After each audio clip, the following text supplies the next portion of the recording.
তো ওইখানে গিয়ে মেসো দেখো ওদের বাড়িতে যে মন্দির ছিল, মনসা মন্দির ছিল বা হরি মন্দির ছিল, সেখানে কিন্তু পুজো করে নিল। আর সঙ্গে ছিল এই যে কীর্তনের দল, আর ছিল ঢাকি। আর দেখো মেসো ওখানে বেলগাছের গোড়ায় যেভাবে পুজো করতে হয়, আমি যেভাবে পুজো করি, 5টা পান পাতা আর সুপারি শালু টালু দিয়ে যা যা করতে হয় মেসোগুলো করছে।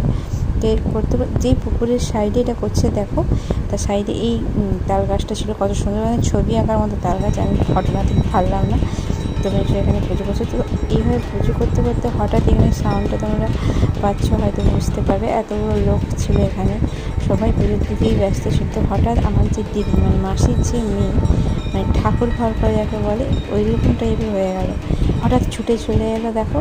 দিয়ে এই যে দেখো, আমি বুঝতেই পারিনি হঠাৎ এখন ছুটে চলে আসবে, দিয়ে একদম সে কেমন চোখ টোক বার করেছি, মানে মনসা মায়ের মতো যেমন যে সাপ বেরিয়ে পড়ে সেইভাবে করছে। তো পরের ভিডিওতে অবশ্যই